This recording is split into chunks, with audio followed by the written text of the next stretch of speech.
Hujan orografis terjadi karena ada angin yang memiliki uap air, lalu pergerakannya terjadi secara horizontal. Kids, salah satu fenomena alam yang sering terjadi di Indonesia yaitu hujan. Hujan merupakan proses presipitasi yang membuat air dari atmosfer bumi turun ke tanah. Bukan hanya fenomena alam yang turun sewaktu-waktu, hujan juga punya berbagai jenis atau macamnya. Apa saja jenis-jenisnya? Yuk kita cari tahu. Hujan siklonal. Hujan ini biasanya terjadi karena ada udara panas bersamaan dengan angin yang berputar-putar di suatu tempat. Kondisi ini biasanya terjadi di daerah yang dilewati garis kail ekuador dan terjadi karena adanya pertemuan antara angin pasat timur laut dengan angin pasat tenggara. Setelah angin naik, terjadilah awan menggumpal di garis ekuator. Setelah sampai ke titik jenuhnya, maka awan akan sangat gelap dan turun hujan merata di daerah itu. Hujan orografis. Hujan orografis terjadi karena ada angin yang memiliki uap air, lalu pergerakannya terjadi secara horizontal. Angin akan bergerak melewati pegunungan sehingga menyebabkan suhu angin jadi dingin karena terjadi proses kondensasi. Titik-titik air yang mulai mengendap menyebabkan hujan di lereng gunung yang menghadap pada arah datangnya angin tadi. Angin enggak lagi membawa uap air dalam perjalanannya menuju lereng sehingga bagian tersebut enggak mengalami turunnya hujan.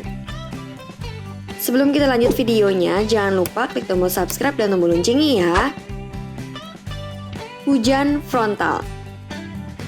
Hujan ini terjadi karena ada pertemuan massa udara dingin, suhu udara rendah dengan udara yang panas, suhu tinggi.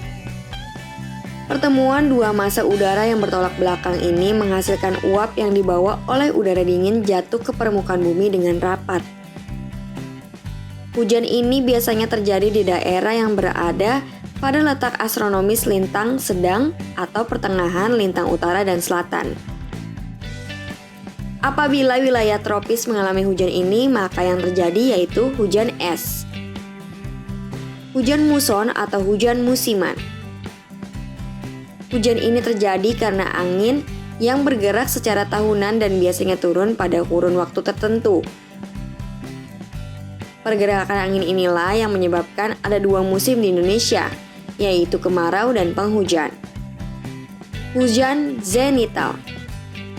Hujan ini terjadi karena ada pertemuan angin pasat timur laut dan angin pasat tenggara yang membentuk gumpalan dan naik secara vertikal hingga terjadi proses pemanasan ke atas awan. Awan yang punya massa berat akan mengalami penurunan suhu dan mendorong terjadinya proses kondensasi. Ketika sampai pada titik jenuhnya, maka awan akan menurunkan hujan.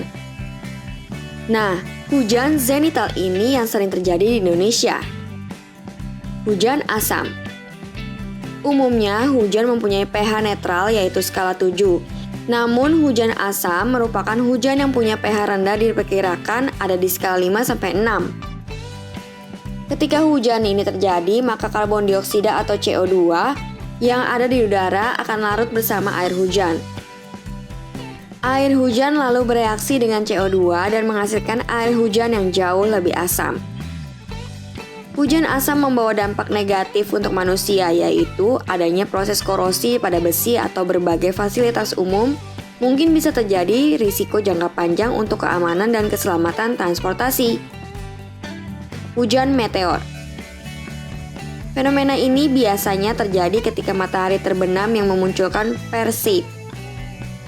Perseid merupakan salah satu nama rasi bintang Perseus yang banyak dipercaya menandai munculnya hujan meteor di langit. Hujan buatan. Salah satu cara untuk membuat hujan yaitu melakukan penyemaian awan atau cloud seeding sehingga awan akan menggumpal dan memberikan efek turun hujan.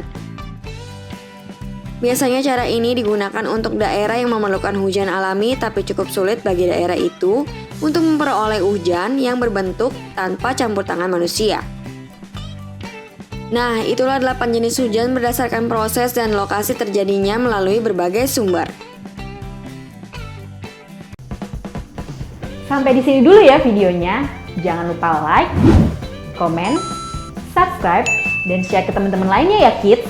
Bye-bye!